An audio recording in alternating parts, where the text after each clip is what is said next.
Welcome to Whyte Label Advice. My name is Brooke McNeely. I am the VP of Marketing here at WhyteSpyder, and I'm joined today by two of my favorite people that I love to podcast with. It is our VP of Partnerships, Scott Benedict, and our founder CGO, Eric Howerton. Hello, everybody. Howdy. Hello, how y'all doing? 2023. This is so exciting. Thank you guys for being here. Our pleasure. And I wanted to talk to you guys today. So right before we all left for break, and we went to see the Bentonville Chamber of Commerce Wall Street Speaker Series, and Julie Barber, the Walmart EVP of General Merchandise, was speaking, and it was a really great talk. I really enjoyed it. Why don't you guys recap what she talked about? Well, Scott. I got to tell you, Eric, that was probably, I think, the best Wall Street Speaker Series, and I've obviously date back to the beginning of that, and I've been to several of them. Except for that little 2.5 years I was in Texas. And it was really one of the best, Brooke, and I really enjoyed it. I think one of the things that I always love to see come out of that is whoever the speaker is, they know the audience and really what the audience wants to talk about. And Julie, obviously, in her role at Walmart, has got a lot of insight that the supplier community and the community of folks who go to that event really, really needed. And she did not disappoint. She really talked about a lot of great things. And I felt like left the audience with a lot of actionable things, a lot of actionable insights to talk about, to kind of think about as they look forward into 2023. So I really kind of enjoyed it. I did too. I thought it was a really good one. What about you, Eric? Yeah, no, I agree 100%. I mean, I think that besides the fact the information was good, the way she articulated the information, how she presented it, a lot of confidence, a lot of background education into understanding how Walmart kind of in general operates within the organization, I think was really helpful.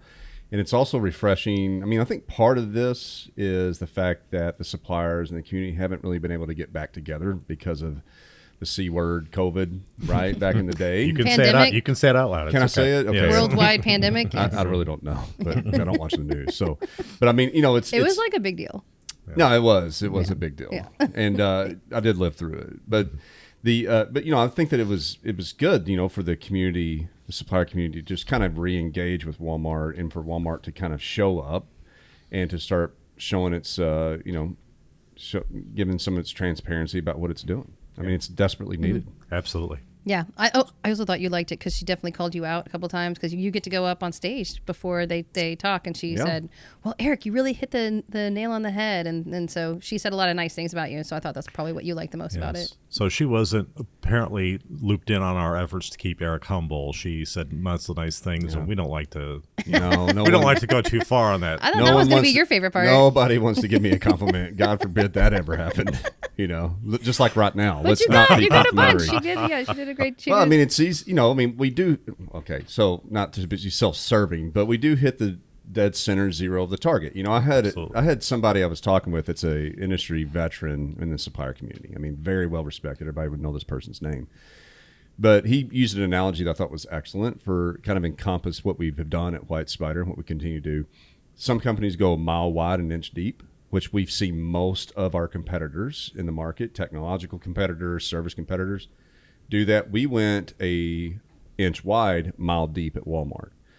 And it's just proven to allow us to know where that dead center bullseye is. And so it's really not hard. I mean, we get up and we just chat about the things that we know is important from Walmart, from everything we understand, from what we see and hear happening at Walmart. And then when we go, which is more importantly, to keep our dead center bullseye, is when we listen to the suppliers and their pain points and the gaps between Walmart and the suppliers and what the shopper is needing.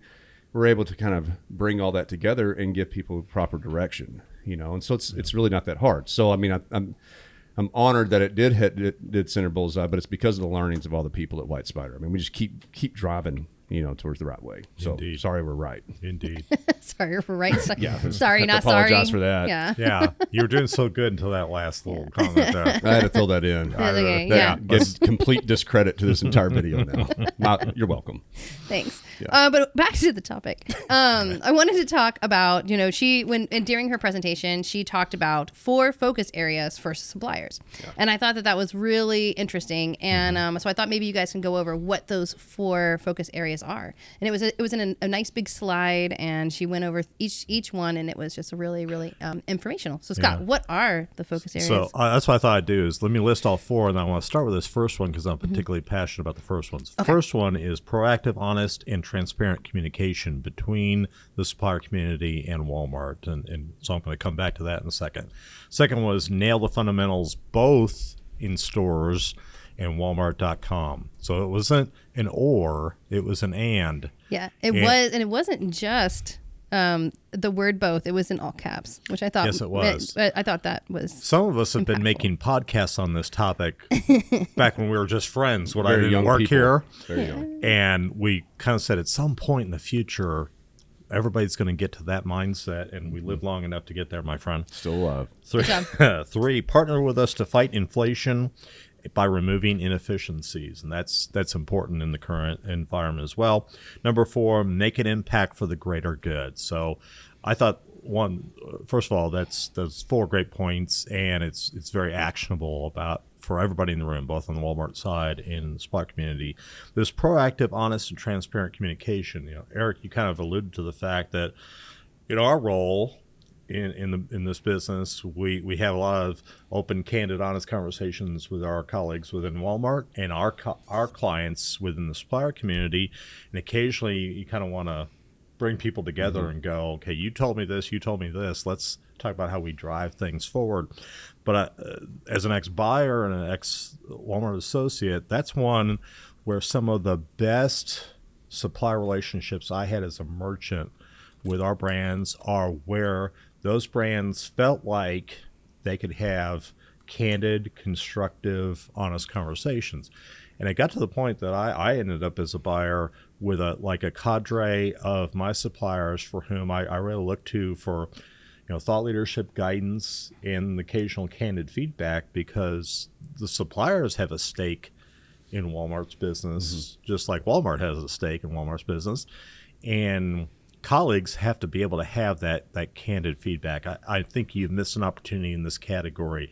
You're not priced right in this category. Your online presentation is not where it needs to be in this category.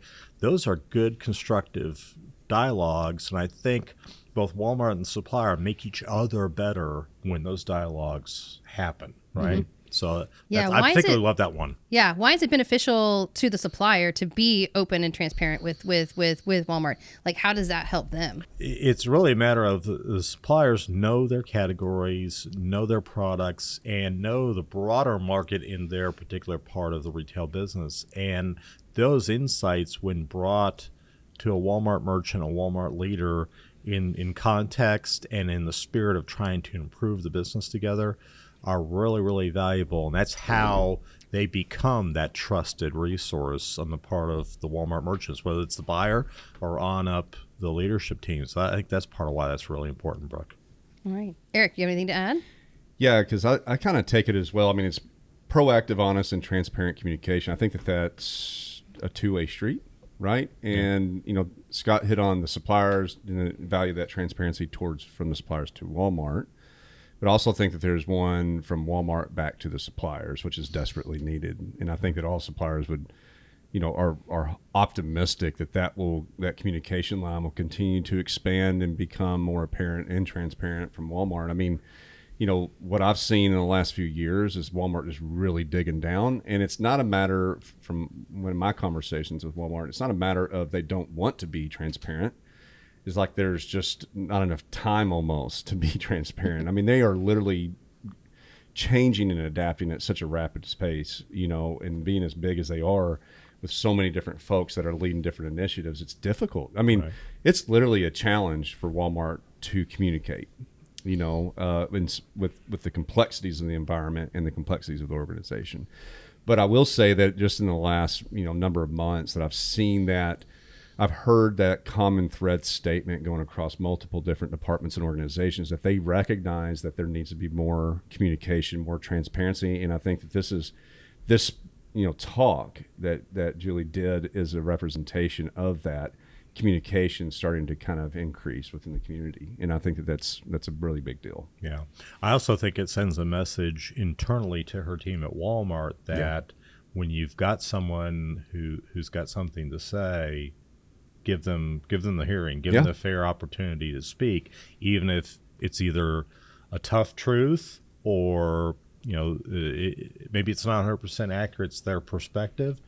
That means something's wrong. They need to be heard and they need to be listened to. And that's my experience in retailing, is when those conversations happen, that's when the partnership between a supplier and a retailer really get to another level, when they can have those kind of conversations. And she sent a message not just to the audience there that day, she sent a message internally. And there's a good chance that slide that she showed, that's been shown internally at Walmart as well. She sent a message to her team, is you need to hold up your part of that conversation, not just the suppliers as well. So, I mean, let's look at really quick at just at a high level of some of the complexities that Walmart's dealing with as a retailer just in the last few years. Yeah. Omnichannel retail. Okay, what is it? How do you do it? Number one, they're driving that change and leading it and kicking tail in it. But then you multiply that times the size of the organization at Walmart. That adds significant layers. Then you have COVID.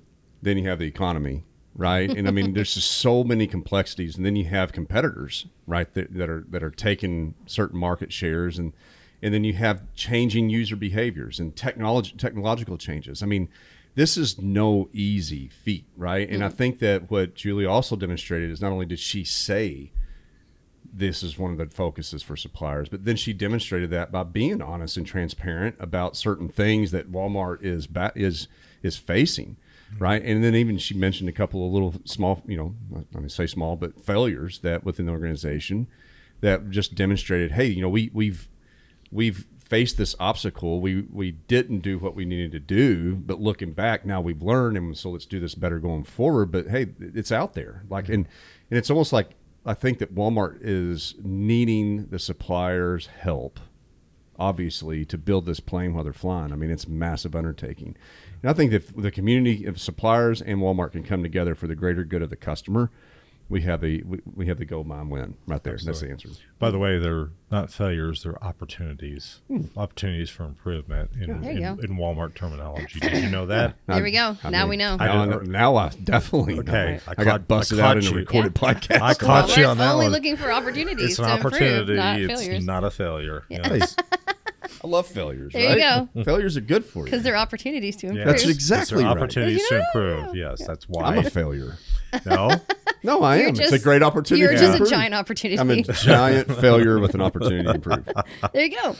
But back on topic again. Another thing I wanted to talk about is the second focus area is, so why do you think Julie put an emphasis on both the store and online? Because both was in all caps. That was a big one. I don't understand that. I know, right? It's like you got up beforehand and talked about that exact thing, exact topic right beforehand. Well, okay, that day wasn't the first time Eric's ever been quoted as talking about this subject. Yes, exactly. And he and I have talked about this between each other over the years. I really am excited about it because there's a tendency, not just at Walmart, but across the retail community and even in the supplier community, to treat legacy brick and mortar retail and digital retail as two silos, two separate businesses, two separate things. We've obviously all seen that kind of come together, and the consumer views it as one thing. They shop with a retailer. They want to shop whenever and however they choose. But this kind of says, again, a message to the supplier community and to her team internally, this is not two separate things. This is one integrated thing that has multiple ways to serve a customer, but don't treat one as the lesser of the other. They're all one big way in which we serve a customer, whether we're Walmart or we're the supplier community. And I thought that was powerful stuff, particularly given the number of times you and I have talked about this over the years that we've known each other. We thought someday we'll get to that point, and here we are. I mean, it's so real. I mean, the internet is real. The internet is so incredibly real. That wasn't it the very first Wall Street Speaker Series was the internet was real? I think so, yeah. It was definitely probably the first podcast that you did. Yes. In the Jeep with somebody else. Yeah, it's so real. But I mean, like it is such a blend environment now. Like you can't do one without the other, And I mean, and actually when you really think about it, it's just ultimate convenience. You know, I mean, for the shopper. I mean, that's what everybody's running after, is like, how do we make it the most convenient experience? Because that's the real race. I mean, honestly, pricing is not that, I mean, it's not that big of a deal anymore as where it was 10 years ago, right? I mean, you're expecting that prices will be fair, and if they're not, the shopper will catch up with it. They can look at anything at any time. But I mean, it's how do I get my product in the most convenient manner possible, and by the way, the most diverse way possible? Because sometimes I want to go to the store. Sometimes it's much more convenient for me to stop by the store on the way home versus getting on my phone and doing some sort of, you know, research and pick up. But I mean, while I'm in store, I want to research. Yep. You know, I mean, it's complete access. There is no separation anymore. And any retailer that thinks otherwise is not going to survive. Any brand that thinks otherwise will not survive or thrive. I wouldn't say survive. The people will survive, but they will not thrive in this new environment. And I mean, whether you're, you know, the obvious, you know, television or electronic that we know that people research the specifications on it and the colors and all these other types of things, down to an Apple. I mean, there's so much argument. Not an iPhone apple, like an No, actual not- apple. literally the Okay, apple like in an the produce, actual in the apple. produce fruit. category. Okay. Yeah. Fruit that you would eat in your mouth. In your you know, mouth. you like all those things. It is imperative that we get out of this mindset that there is, you know, more volume in store and that's the way people shop. It's over. It's history, and so we have to move forward. Like the excellence, it's the excellence of both in store and online, and it's a hard charge. But the thrivers will meet that demand. And I think that that's what Walmart's looking for. Where are those champion brands that are coming at it with a true omnichannel perspective, along with champion merchants that are coming at it with a true omnichannel perspective? Absolutely. That means online and in store. Absolutely. There we go. All right. So what can suppliers do to achieve success at Walmart in 2023? I mean, obviously work with WhyteSpyder, but other than that. But yeah, we don't want to assume that that's a given, but let's just say we think that's a given. It is a given. Yeah. I think, you know, as I look back at some of our comments, that, you know, we're obviously in an inflationary period.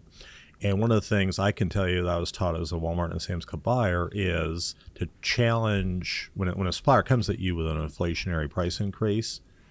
What's the drivers of that? Tell me what's causing you to raise that price, and is there something we can do? Can we change the pack size? Can we change where that product is manufactured? Can we change how we bring it to market?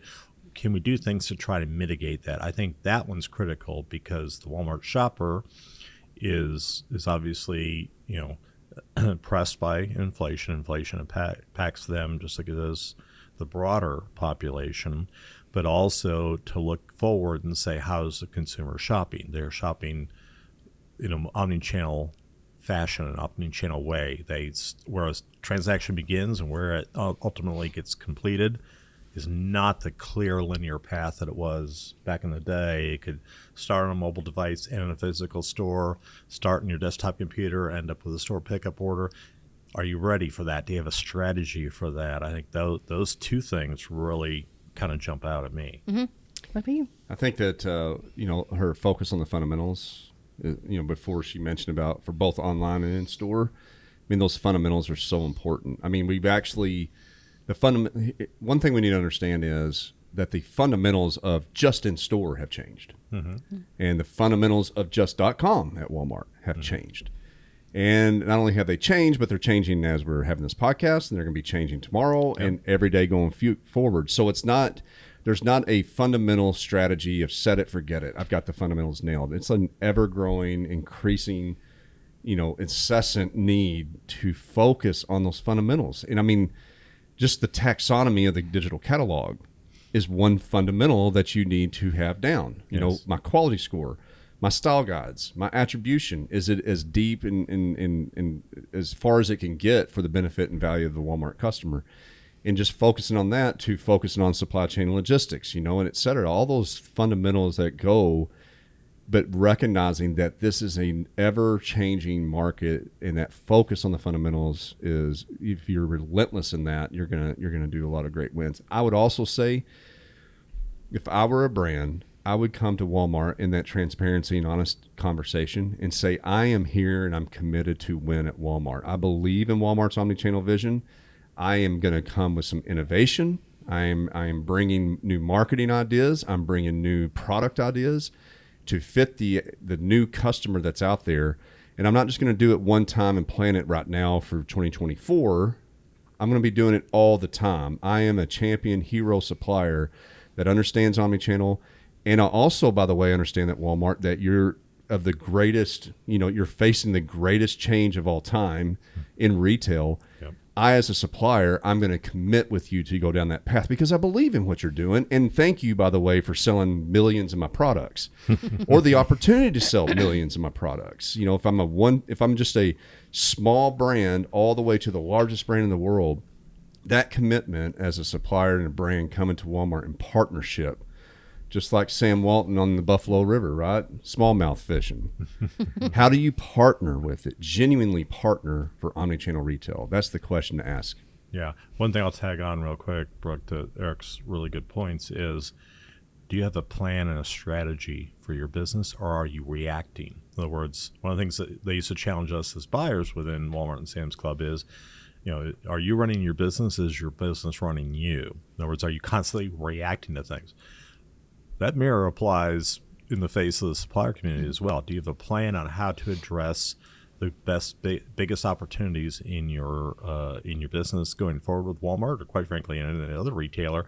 Or are you just reacting to things? If you're reacting, I would respectfully tell you, as a former buyer, we're going to pray for you because you're going to need it. You really have a plan, have proactive, identify those big things. Have those candid conversations with your merchant, but just arrive at things through a plan. Don't just react to things. I think that's part of what Eric was just talking about and what we were talking about. And frankly, think that what Julie was challenging everybody on is have a plan and continue to refine your plan, but don't just react to things as they happen. So. I got an urgent message too to go along with that. Okay. I've been noticing that some brands are pulling back a little bit. Yeah. Because of the economic circumstances going on. You can't do that. We can at Walmart. If you want to go do it at some other retailer, yeah, okay. right. You can do that. But you can't pull back on merchandising and the marketing part of your products at Walmart. You cannot do that. Right? Because I promise you, if you try to reduce the resources needed for the fundamentals, I'm talking about the fundamentals. I'm not talking about the glossy stuff. I'm talking about the fundamentals of marketing and the merchandising at Walmart, both online and in store. If you pull back on those things, you will be absolutely lost and starting back at negative 100 in 3 months from now. The train is moving so fast. You have to be relentless on those resources and focused on those to be an omnichannel winner, because it's going to move past you. It just will. Yeah. And to build on that, it is in times like these, inflationary times of very dynamic change, that a consumer needs Walmart the Absolutely. most. And so, to your point, is this where you really want to pull back investment, pull back effort? Once again, we're going to pray for you. Yeah. This is not the time or the place. Lean in. Be financially responsible with your business, but lean in to how you're focused on the business. Have a plan and really go after it, because I think these are the times in which the partnership with Walmart will really pay off the most. So. Yep. Well, I think that's the perfect ender. Thank you, Scott. Thank you, Eric. This You're was welcome. great. You bet. Thank you, Brooke. All right. Thank you, guys. And we will see you next time. Bye-bye. Adios.